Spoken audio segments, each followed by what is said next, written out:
Olha só, vamos juntos falar de um assunto que com certeza interessa muita gente. O brasileiro nunca teve tanta dificuldade para fechar as contas, para conseguir manter o nome limpo no mercado.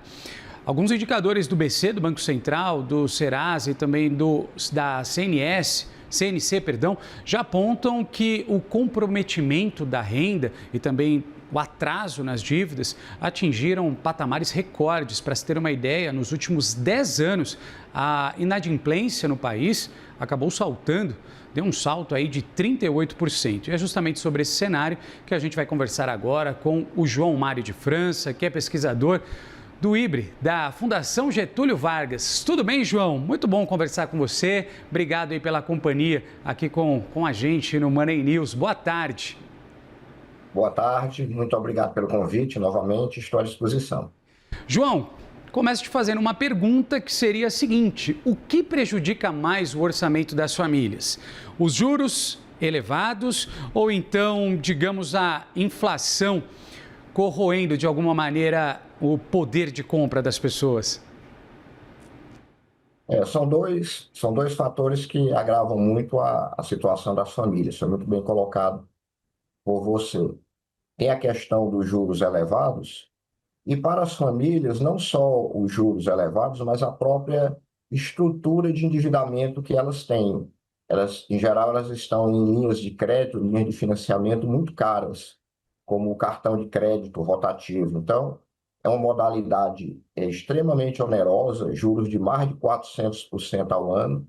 Então, quando nós pensamos em juros, em geral se baliza pela Selic, mas claro que a taxa Selic influencia no sistema financeiro como um todo, em crédito, mas as famílias ainda estão numa estrutura de endividamento muito pior, com taxas de juros extremamente elevadas. E ainda tem a inflação que pesa muito no comprometimento da renda. A inflação no Brasil ainda está em um patamar muito elevado, ela diminui um pouco o ritmo de crescimento, mas ainda inflação acima de 4%, rodando a 4,5% ao ano, que é quase a meta estabelecida pelo Banco Central.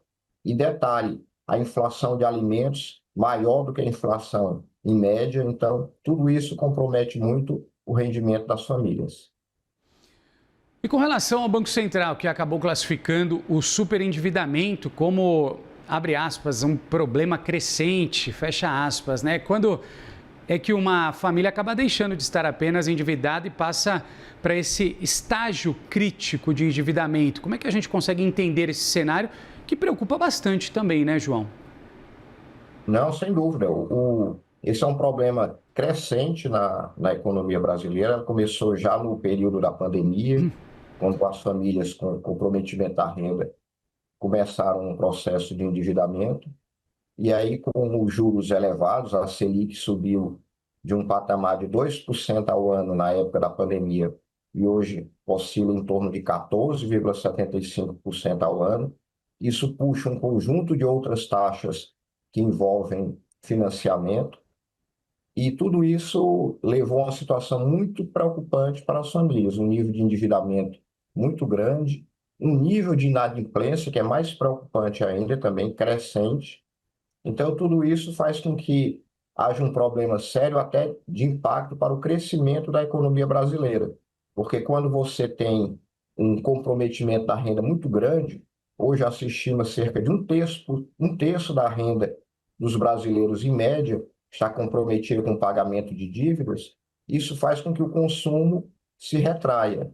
E o consumo, todos nós sabemos, é o principal motor do PIB brasileiro, do crescimento da economia brasileira. Então, esse endividamento, essa inadimplência, rapidamente vai bater no consumo, queda de consumo, e isso vai bater numa diminuição do ritmo da atividade econômica no país. Ô João, as medidas que o governo acaba anunciando para tentar reduzir esse endividamento, elas podem ser consideradas uma solução de forma inteligente ou elas vão ter, digamos, nesse período, pouco efeito? Elas são uma solução já mais a longo prazo? Essa pergunta é muito importante porque essa solução que o governo está propondo de utilizar o FGTS para abater dívida é uma solução de curto prazo, é para resolver um problema de endividamento crescente. Como esse FGTS de fato é um recurso do trabalhador, então nada mais justo que ele possa utilizar pelo menos parte desse recurso, com algum critério, para abater dívidas. Mas isso é uma solução momentânea, não é uma solução estrutural. A solução estrutural para o problema de endividamento envolve uma série de outras questões. Envolve como eles conseguem estruturalmente o ambiente macroeconômico, passa pelos gastos públicos do governo, passa também pelo lado do consumidor de uma maior conscientização, de uma maior educação financeira. Então, tem essa solução que o governo está propondo de curto prazo, que resolve o problema do endividamento, ou tenta resolver esse problema parcialmente, retira aquele indivíduo do cadastro negativo, mas isso não resolve o problema estrutural, porque as condições continuam as mesmas e a dificuldade de novos créditos vão estar permanece enquanto o ambiente macroeconômico continua assim, com gastos crescentes na economia brasileira. Aproveitando esse gancho aí para te fazer uma outra pergunta, porque a gente pode classificar, João, esse alto nível de endividamento das famílias brasileiras como algo sistêmico, ou seja, aquela famosa bola de neve, difícil de sair desse círculo? Exatamente. Você tem um ciclo complicado para as famílias brasileiras, porque elas acessam uma modalidade de crédito que já é mais arriscada e mais custosa. Enquanto o governo se financia com títulos públicos e as grandes empresas se financiam com títulos privados, que são modalidades mais baratas de crédito, as famílias ficam com o financiamento mais caro, mais arriscado, é o crédito bancário, ou mesmo a questão do rotativo, do cartão de crédito.